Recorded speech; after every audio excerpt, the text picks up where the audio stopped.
How do you measure impact?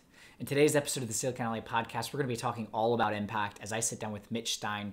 He is the founder of Pond, which focuses on providing a marketplace for nonprofits and nonprofit vendors in order for them to come together and find the softwares and tools and resources that they need to be successful. Mitch and I are part of something called the SLP, Startup Leadership Program, New York City cohort, and he's just got an awesome story. His in particular, when we did our introductions, really stood out to me because of just how personal and passionate you can feel the authenticity. And this episode does not disappoint. Mitch goes really deep into a number of topics, including his own personal journey of founding Pond, the experience of coming out, and what that was like, and how ultimately it led him into something that he's been more passionate about than anything else, and also just the trials and tribulations of building a startup. It's a really great episode and a lot of great insights. So I hope you enjoy today's episode of the Silicon Alley podcast featuring the Mitch Stein. Are you interested in growing and scaling your business? Welcome to the Silicon Alley podcast, where you'll hear from entrepreneurs, venture capitalists, and top performers on what it truly takes to grow and scale a business. You'll walk away with actionable insights you can apply in your own business and life. Now to William Glass, the CEO and co-founder of Ostrich, and your host of the Silicon Alley podcast. Mitch, welcome to Silicon Alley podcast. Super excited to have you on today. Thank you for having me. I'm excited to be here in the alley. Yeah, welcome back, right? You've just moved back to New York City, which is exciting. Yes, it does feel really good to be back. I have missed it dearly, so I'm really, really glad to be here. Just walking out the door to get a cup of coffee, life-changing. It's the little things, right? It's the little things. Well, I'm excited to dive in today, and we're both part of this program called Startup Leadership Program and part of the 2022 cohort. I think there's different chapters, but New York City's the biggest, it sounds like, and most active. So really excited to have you on today. And I kind of have a sneak peek into your story already because we did entrepreneurial journeys. And I think when I think about everyone kind of sharing their story, to me, yours really stood out and was very authentic, and I think struck a chord with me. So I really appreciate you sharing, and we don't have to go super deep into all that, but definitely want to talk about your journey of founding Pond and kind of what led you into not just the entrepreneurship space, but also like really identifying who you are as Mitch. So yeah, I'm an open book, so we can go wherever you want. Perfect. So I'd actually like to start with Marlon. So can you talk to me a little bit about how your uncle influenced you and ultimately led to where you are today? Yeah, just like that really touched me when you mentioned his name. I kind of felt like I was going to start crying. So Marlon's my mom's twin brother. He passed away when I was 4. He had AIDS. HIV and then AIDS, and he passed away in 1994. So the environment, and he was living in Indiana, the environment that happened in was not a good one. Obviously, there was a lot of discrimination around the country, but particularly in areas where there was even less awareness and familiarity, he received a lot of discrimination from his own family. And that was really hard on my mom in particular, as her twin brother. And so I think growing up, it was always like I knew about it, but when you're young, you don't really understand what any of that means. But as I became more and more like aware of things, it became clear like Marlon died because he was gay. Like that was the message that came to me as a young kid, was like being gay is bad, and that's why Marlon died. Not that anyone said that, but you know what I mean? That was just like what I was gathering. And, growing up, going to church and going to confirmation and all this kind of stuff, that was just sort of like the message reiterated to me. And so I think as I was coming of age and, learning more about myself, and I definitely like knew I was also gay, but like I had such a painful association with Marlon's death around that. So I was basically in the closet for like another 8 years after I kind of like was aware.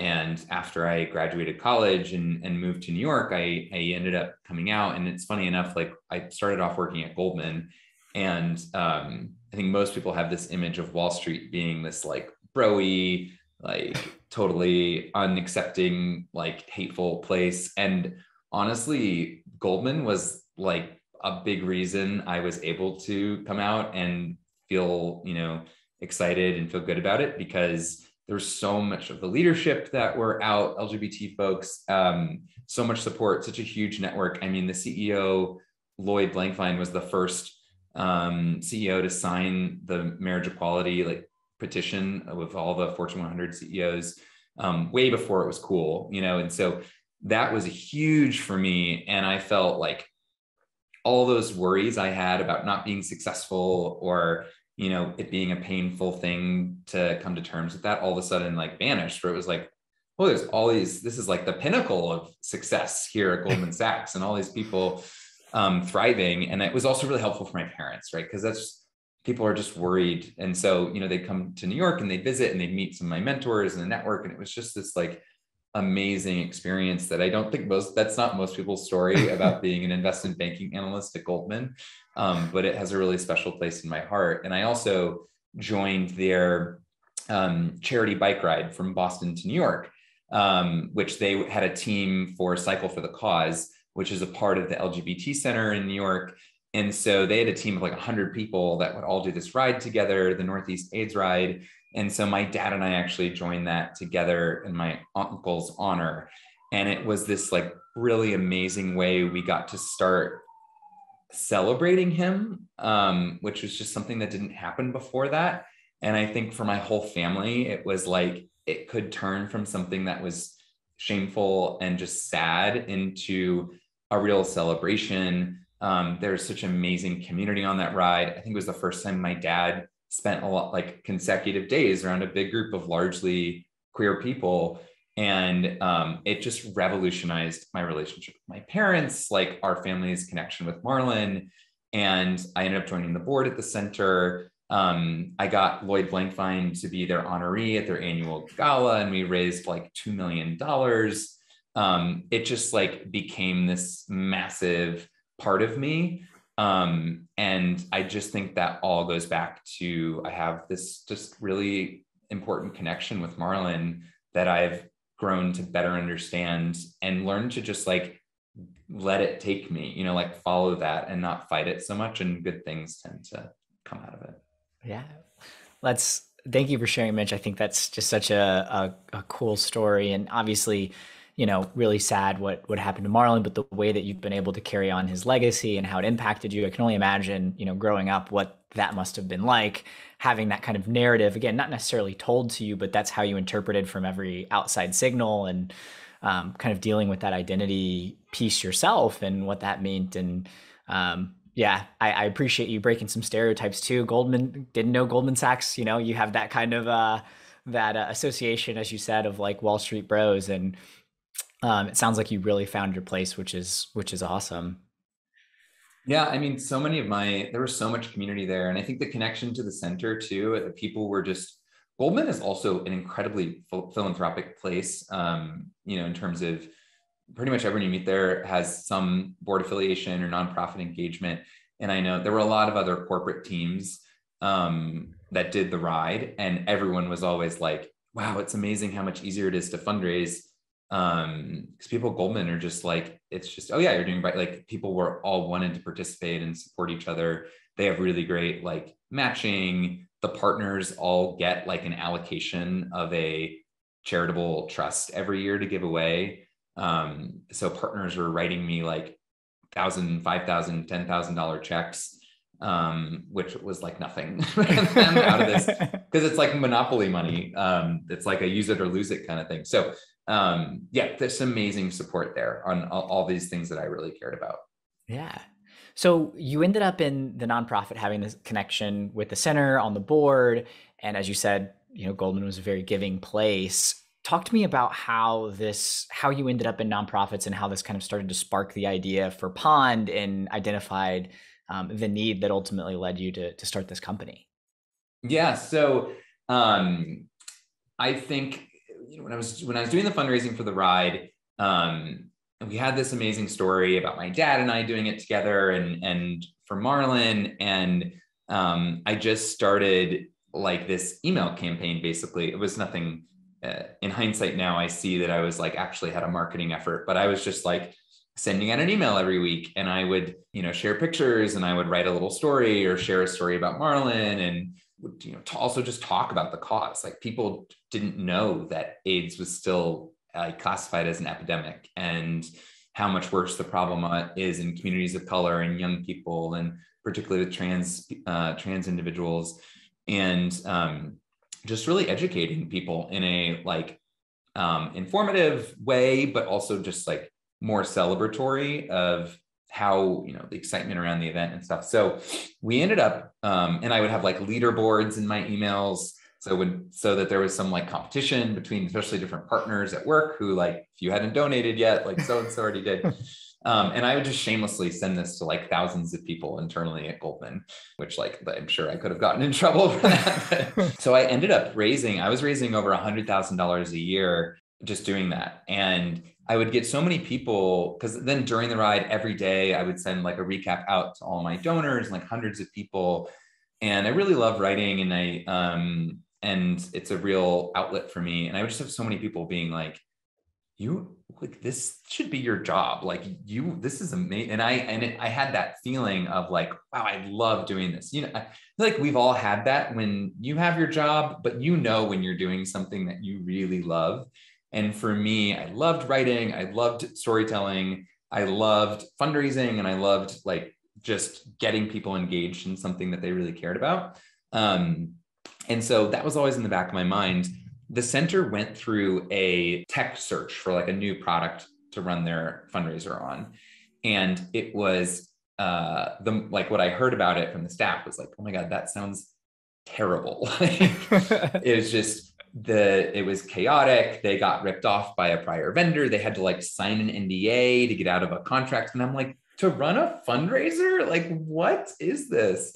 And so I just started digging around and snooping, and I was asking other people that worked with other organizations. And I was like, is this how it always is? Like, why is there no infrastructure of how you find tech for a nonprofit?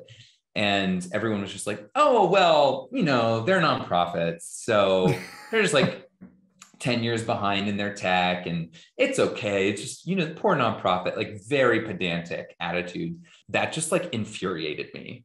And that became the thing that I couldn't stop thinking about, of like, this is ridiculous. You're trying to get people to give their money away to an organization, and then you're just like leaving them in the lurch to actually be using it effectively and spending it. And I'm like, why aren't we supporting them more holistically and not just like continuously begging for cash? And so that became like my obsession. I actually started with a proposal internally at Goldman. They have this internal accelerator program where you can pitch startup ideas or new business lines, and they'll fund you, and you can be like an entrepreneur. So for me, 7 years of investment banking, you're not like a super risk-taking individual. And so I was like, cool, I could be a founder and keep my banker salary. That sounds like a really nice combo. So I pitched them for a nonprofit banking platform. And the idea was like, if we could get everybody adopting better tech around their finances, where like they're most focused and making money and protecting their cash, then maybe we could have integrations around fundraising tools and their CRMs, and like build a better ecosystem around their finances. Maybe that's the right starting point.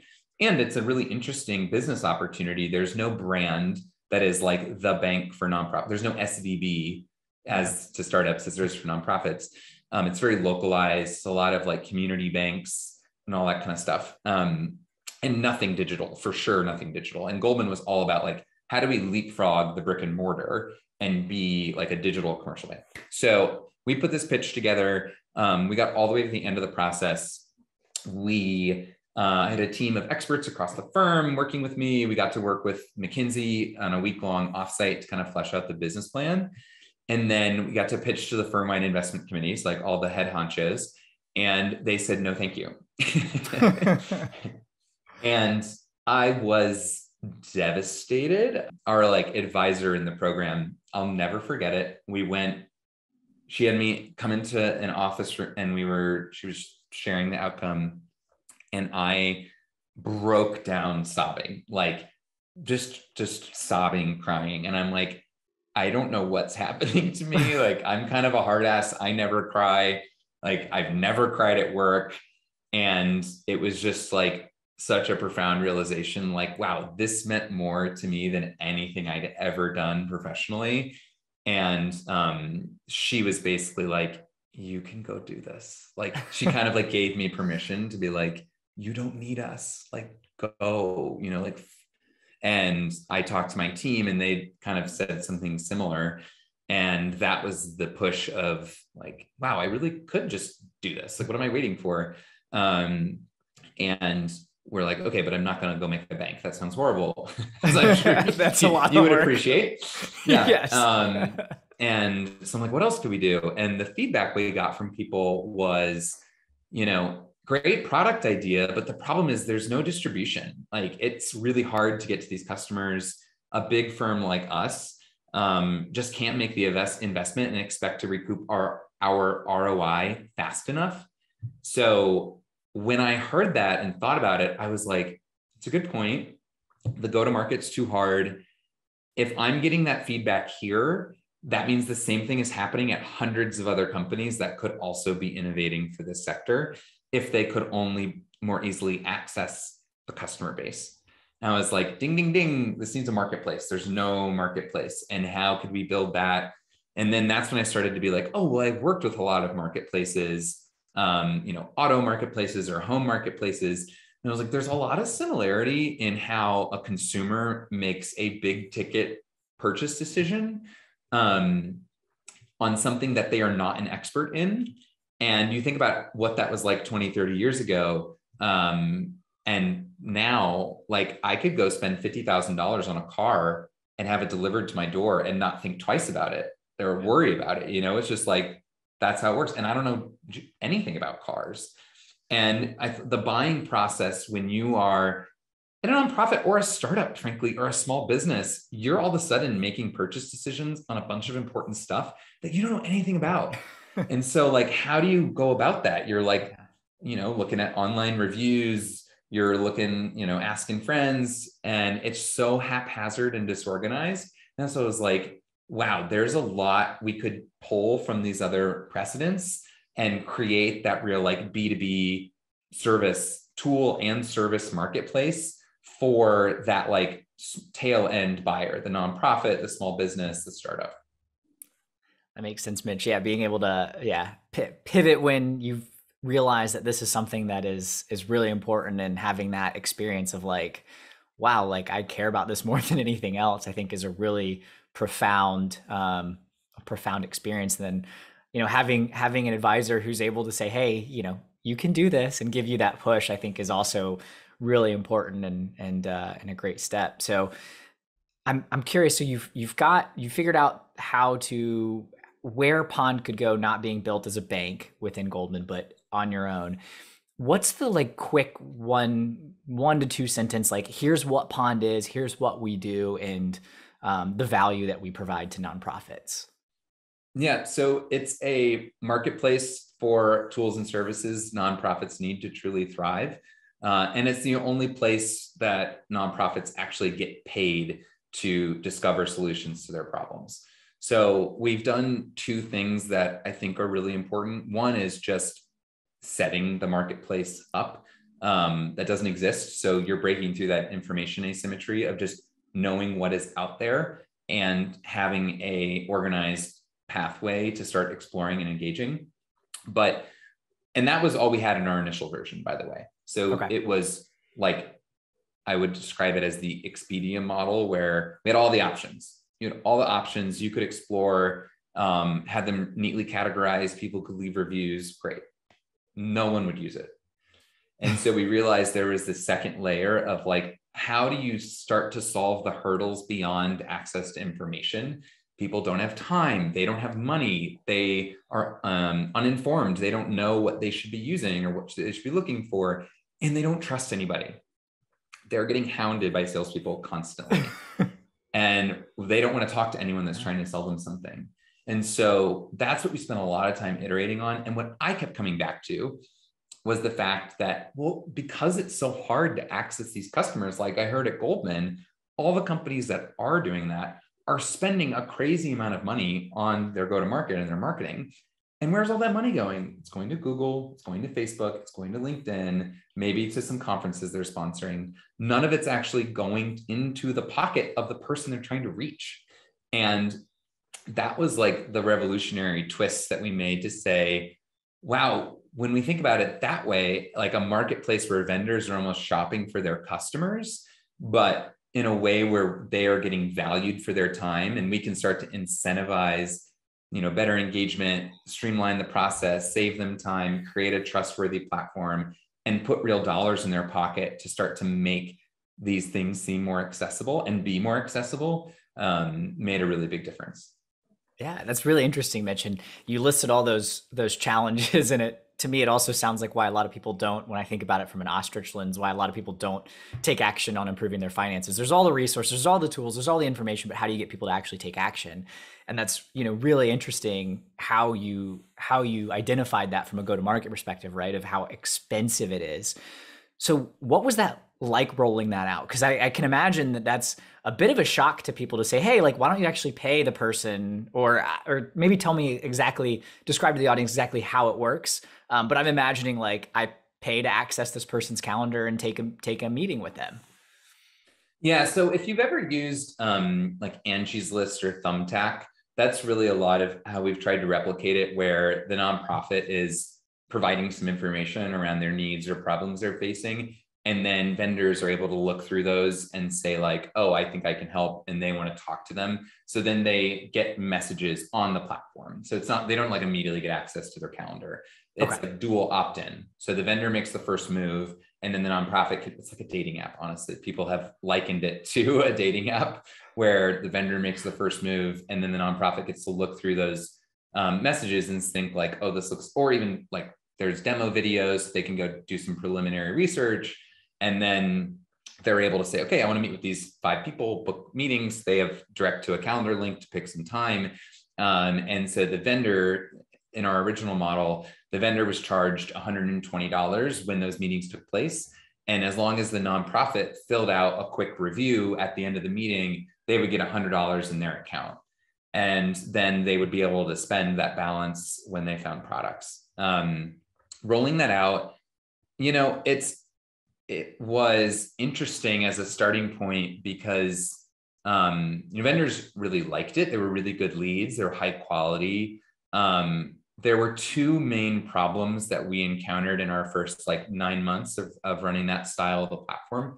One is the engagement problem on the nonprofit side, and the second is the friction faced by the vendor. So for the nonprofit user, a lot of people found it interesting, so then they would join. But if they weren't in market for a CRM or whatever that software was when they joined, it was immediately out of sight. And then there wasn't a natural way to keep them engaged. So we would have a drop off of people signing up, but then not engaging. Or they would have a need, great. They would get started, great. And they'd actually make a purchase really quickly, great. And then after that, it was well, what next? There was just no ongoing engagement function. And then on the vendor side, we found that the pay-per-lead, even though there was familiarity with pay-per-lead for anyone that's using Google or Capterra or other platforms, given ours was so unique, it wasn't quite inbound, but it also wasn't quite outbound. So people didn't necessarily know where to place it. They didn't know who had authority to request meetings. You only got charged when they accepted. So you never actually knew how much you were budgeting for. There were a lot of friction points there. So where we saw that vendors would also tail off over time in how many requests they would make. And that arbitrary number was also hard. For some people, that's super cheap cost of acquisition. For others, that's too high and they just wouldn't use the platform. So we took both of those things into account to make some pretty big changes in the model in the start of this year, which have been really powerful. What we decided to do was shift from a cost per lead model to a cost per deal won. and from the vendor's perspective, and Pond basically fronts the credits to the nonprofit in the same fashion, because we realize they aren't even using that money until they make a purchase. So if that's when we receive the cash, then that's the time we need to refund the nonprofit. And every vendor would rather be paying per deal one. And that becomes way more flexible to different business models and price points and all this kind of stuff. And then now that just becomes our risk to manage of how we want to credit and engage with our members.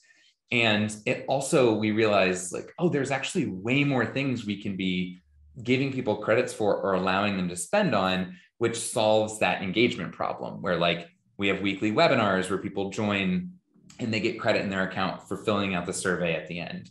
Or we've talked about like vendors have asked us to put together focus groups so we can hone in on certain demographic users and put money in their account for participating in a focus group or a trial and all this different stuff. And we've added, that's now a perk that could be offered. We think a lot about when you sign up for a premium Amex that you automatically get $100 to spend on Uber. So we want Pond to be like, when you pay your membership dues for the Idaho State Nonprofit Association, you also get $100 in your Pond account. So it opens up so many opportunities of partnership, distribution, offerings, and things that people can use their credits for directly on platform. Like I want it to be like Chuck E. Cheese and you've gotten 1,000 tickets and now there's a wall of things that you can spend those on.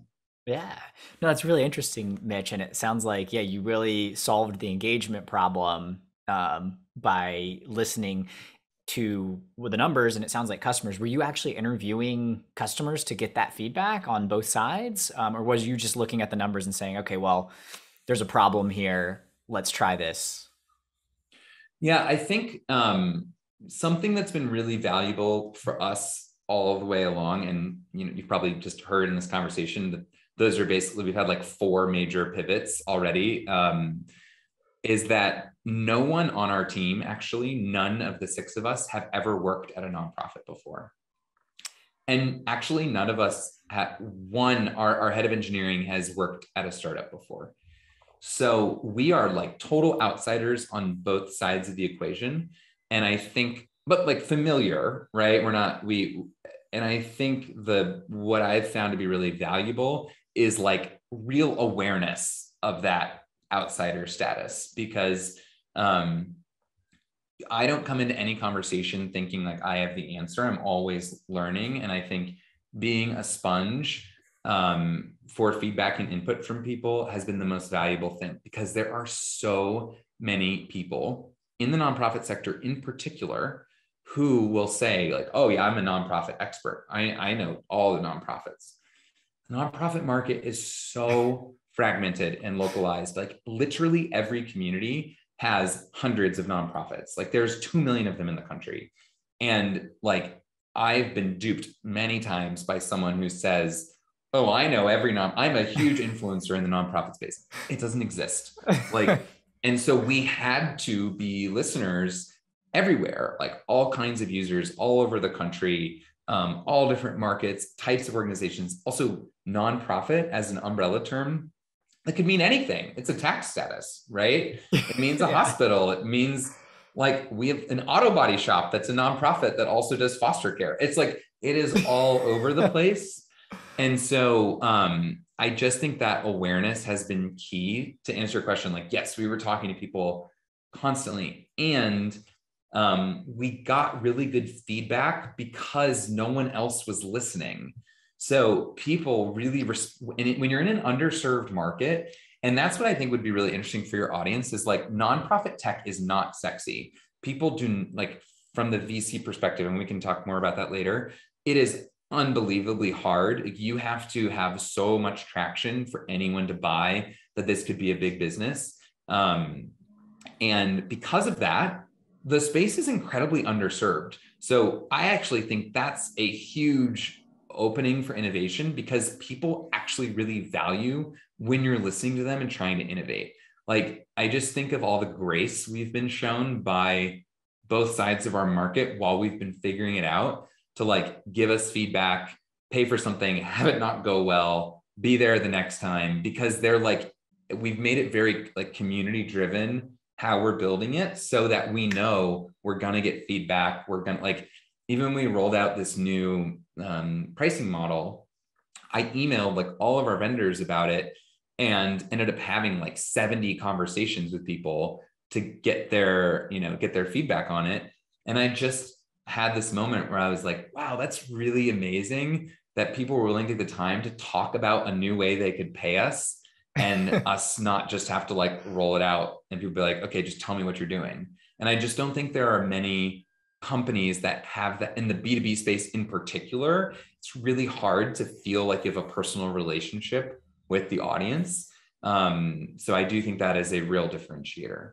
Yeah, no, absolutely. And I think that was a really unique insight that you laid out there, Mitch, of the fact that it is so underserved. People just assume that it's so fragmented, there's no money there, that you actually do have an opportunity because no one's been listening to either place. And to your point, like nonprofit is such a huge umbrella term. I was thinking about asking a question around like what type of nonprofits, and I realized that was going to be take us down a whole rabbit hole, because you even just think about status, like you said, you've got education, you've got religion, you've got health, you've got like arts, and that's just, broad categories, not to get down to the point of, national versus local versus, I mean, there's 1,000 different ways that you could slice as you said, the nonprofit kind of sector, which presents both a challenge, but also a huge opportunity because no one's really tried to innovate. One of the things that I think you do really well, Mitch, is sharing your story. And if it doesn't follow you or not connect you on LinkedIn, they definitely should, because you do a great job of weaving in personal stories and experiences. And you've shared that there's a lot of misconceptions from the VC world. People don't quite understand this space. Can you talk a little bit about that and what some of the just challenges that you've faced, whether it's talking to investors or just people that are like, there's no way that this is a profitable business, and just the misconceptions that you've come across and had to overcome? Yeah, and there's two core buckets of misconception. I think one is that people think, oh, nonprofit, there's no profit, they're cheap, it's just small organizations, they don't spend money. Nonprofits spend 5% of GDP every year.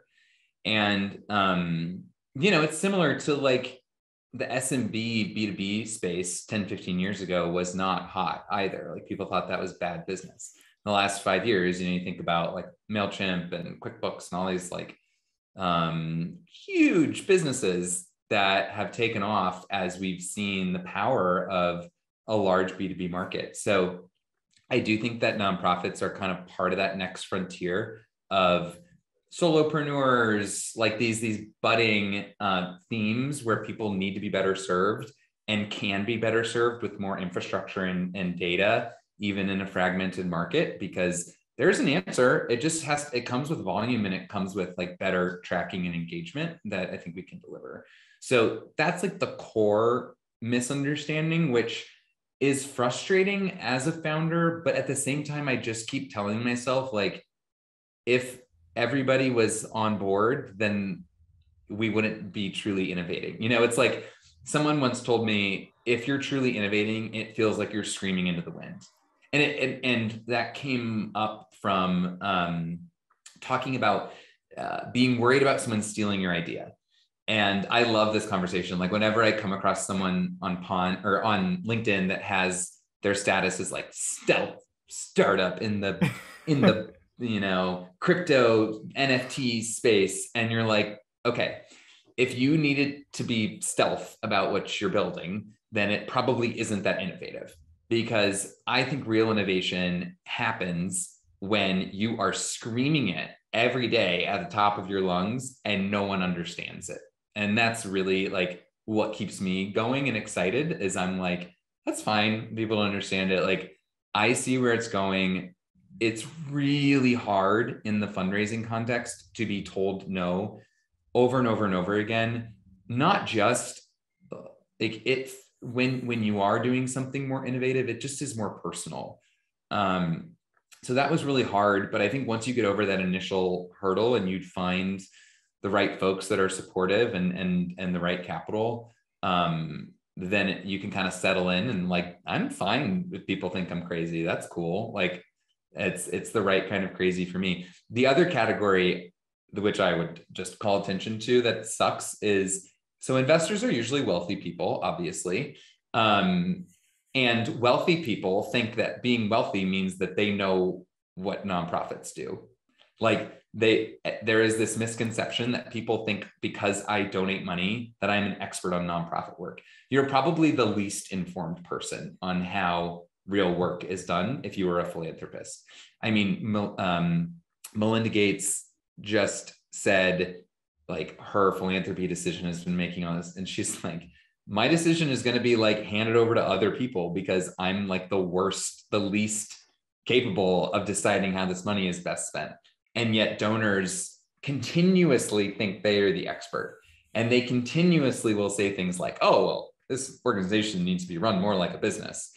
And then be like, but don't spend any money on overhead because that'd be bad. So it's just funny. And this happened when I was at Goldman still too. Like I'd be pitching people on my idea and they'd be like, oh, well, the organization I'm on the board of does X, Y, Z. And I'm like, great, N of one. That's one experience. Do you really think that dictates the entire sector? So it reminds me of something I've heard from a lot of female founders or,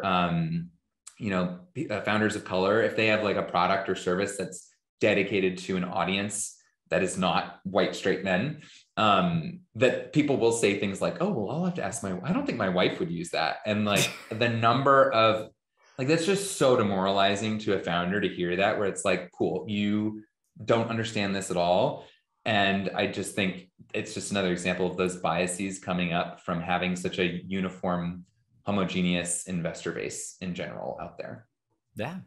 No, I think, you're spot on there, Mitch. And my mom was executive director at the Humane Society and a nonprofit that was focused on performance arts as a kid. So I got a little bit of exposure, but yeah, I mean, it's really interesting how people think that just because you give money, you understand how the nonprofit world works. And then obviously to your point that if, that's your only experience and the challenges around some of the fact that investors are pretty much white, straight dudes for the most part, that you end up having a lot of misconceptions and missed opportunities. And there's a lot of these underserved markets. But if you're a founder in that space, it sounds like that's actually an opportunity if you're able to find the right investors, the right partners, the right people to really help support you. How have you been able to do that with Pond? I mean, honestly, I think a lot of it just comes back to my own privilege of like the people that I knew. Like I was not successful in pitching a new investor that I didn't know about Pond. Like it was folks that I already had connections with, which is, that's an honest answer for founders listening to this, is it sucks. Like it's still really hard to come in cold and not have connections with people that can fund you, because I don't think we would have gotten to the proof of concept point we're at now that I think more institutional kind of investors are interested. Getting over that hump was so hard. So I guess for me, it was just a matter of finding the people that believed in me as a person. Less like, I don't know. I mean, we'll see in a year from now, like what my investors, like the reason they made the investment, I would hazard to guess all of it was like you and the team you put together. We knew you would figure something out. But I don't think any of them were like, oh yeah, I just love nonprofit tech and I'm super bullish on it. And that's why I was looking for this opportunity to invest with you. Yeah, it makes a lot of sense. And I guess that presents an opportunity, right? If you are interested in entrepreneurship, start trying to build those relationships. You'll be surprised that at least in the startup world, talking to other founders, people are pretty giving with their time for the most part. And if you come in with a genuine ask, you can start to build some of those relationships. Yeah, and I had a lot of people, if you just ask people to connect you with folks that are investing, I mean, look, that's their job. It's their job to meet with people like you. So I pretty quickly got over the like ask of the awkwardness of asking someone for money, because at first they'd say no. And you're like, cool, that's all. Like it's just on like the personal angel kind of like family and friends level. And it's even easier when some of the people are asking, I knew they had like a family office that did early stage investing. So it's like, hey, is this a good fit? It's not even personal. It's like, that's a business objective of theirs. So yeah, I think that's good advice. The other thing that I'm really focused on is how can I break down that barrier for more people interested in this space in particular? Because people would tell me all the time, well, oh, I'm sure there's investors out there that focus on nonprofit tech and you just need to meet some of them. And it's like, okay, like I couldn't find them. I didn't know who the right people were to talk to. I obviously wasn't getting the right connectivity. Most nonprofit tech investors, by the way, historically have been investing in like SaaS, like CRMs that are, late stage, 10 million ARR, doing a Series C. That's not the same investor at all for a pre-seed marketplace.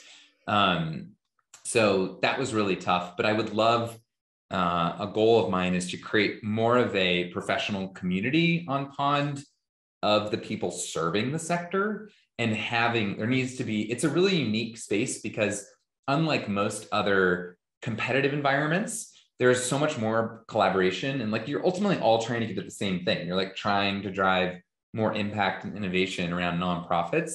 So there's a lot of opportunity for us to collaborate more. And I just think if we had a group like similar to SLP, right?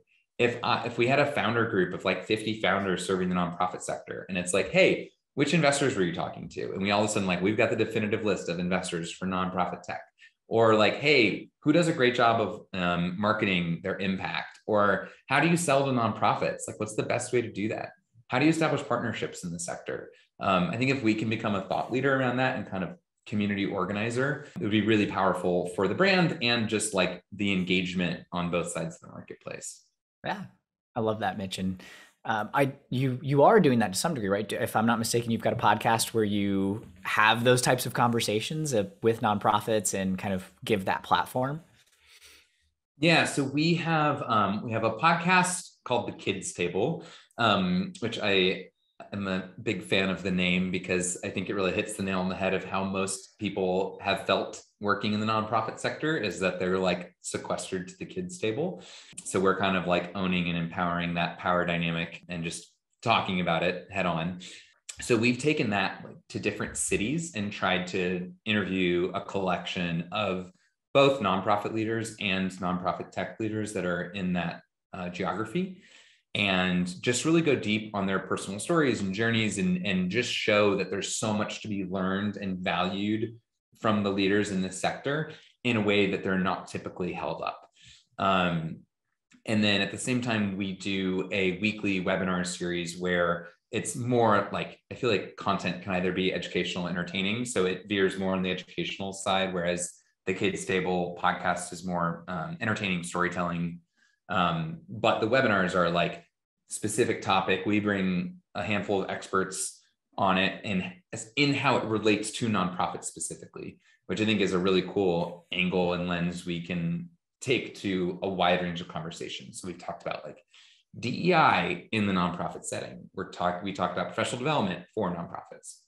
We have a session coming up on hiring for nonprofits. Like, it's a really neat intersection that we're able to bring into a huge range of topics. That's awesome. Yeah, I love that. I love that name too. Yeah, the Kids Table. It's clever. That's very clever. Yeah. We're turning, so the webinar series, we're taking the audio and putting it into the podcast feed as well. And so that'll be the classroom. Nice. I like that. There we go. Playing into the theme. Yes.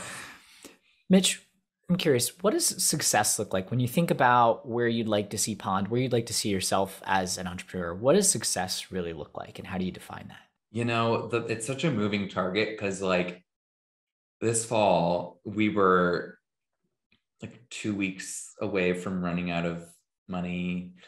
It didn't seem like I could get any investors. I almost didn't apply to SLP because I wasn't sure if I was still going to have a startup by the end of the year.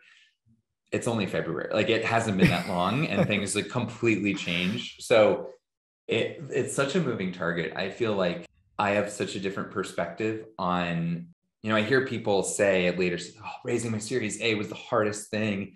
And I'm just like, the hardest thing was when you almost didn't exist. Right. And I'm now past that stage. So everything from here on out is gravy. I have such a better perspective and attitude and feel like I'm so much better prepared for the roller coaster. Cause I know like there still will be stress, but I will always be like, this is nothing. I hit rock bottom. Don't worry. Like I've been there. I know what that's like. And now we're going somewhere. So for me, I'm like, success is this, like every day I'm so happy to be doing what I'm doing. And I think that is a blessing, as opposed to like when we hit $1 million in ARR, then that'll be success. Like that'll never help me personally.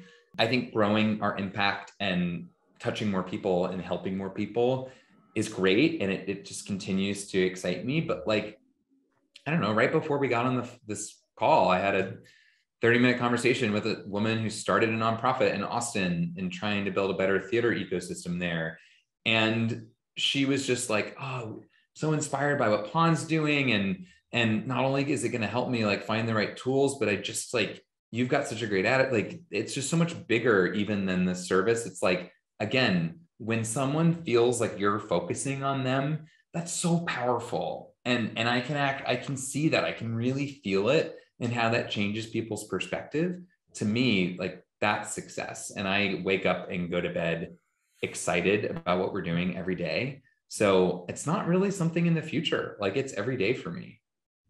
Love that answer, Mitch. Yeah, I think there's a tendency to think, oh, when I achieve this milestone or whatever this next target is, then I'll have success. And I like the way that you've defined that of, one, you've already felt like you hit rock bottom, right? And you're here and you've got that kind of just, recognition that the fact that you're able to continue to do what you do and have conversations like you had earlier, that's success. And it's every conversation like that you can have. And then how do you scale that and have more and more impact and compound that impact that you can have? Yeah. And that is what I think is so powerful of what we're doing. Is it is, we got to figure out how to make the business work, right? Like and we're getting there, and the model's evolving, and I know it will be a profitable, successful business, but it all stems from the impact we're having. And I think that's a fundamental shift in the business environment in general, is like, we are going to start having impact valuation metrics. Like it is going to dictate the success of your company based on the impact you can have. And that's what I see in the future. Companies will trade on that, as we all come to understand that's the only thing that matters, right? Like if we've completely degraded the environment, or our like governments are flailing, nothing else matters. And it will come down to how are you actually having a positive impact. And I love that is, and even within our cohort at SLP, I feel like every single person talking about their company can speak to the impact that they're having. It's not a conversation of like, yeah, well, we donate a pair of shoes for every shoe we sell. It's like, no, fundamentally, how you're operating and what you're achieving is positively impacting the world. And I love that. I do too. I feel like we're at this precipice where it's been in the conversation for a while, but it seems like most startups, or a good majority of them, and even established companies, are starting to really focus on, as you said, impact metrics. I know for us at Ostrich, we've thought about how do we measure impact, right? Because that's also a challenge, is like, it's easy to measure dollars and cents. It's harder to measure, non-tangible, or maybe it is tangible, but less measured metrics. And so I know for us, we're thinking about it from a reduction in financial stress. Can we reduce people's financial stress? And using that as a barometer of success. Do you have that for Pond as to a metric, or obviously, work in a lot of nonprofits, so there's a lot of different ways that you could measure it, but I'm curious if you've defined that yet. Yeah, for us, it's always a measure of like, how much capital are we taking out of marketing spending and putting it into nonprofits' pockets to spend on tools and services. And I think, like what you mentioned, dollars and cents is easy. Like, if we take a quick history lesson, it was not always easy, and it was not always standard. Like, someone had to come up with a financial standard that made accounting, consistent across different companies, so that we could compare and have a fluid functioning capital markets. That can be done for impact. You just haven't done it yet, but that's what's happening. That will come. There is structure around it. it is different. So it seems harder, but it's not impossible. Yeah, that's a good point. Thanks for calling me out on that, right? Yeah, you're right. It hasn't always been easy to measure dollars and cents, but it is. You weren't wrong. It is today. I'm just saying, For somebody made that context, decision. We lose sight. We think that like profitability is a given. No, someone had to like invent that, Didn't always exist. Absolutely.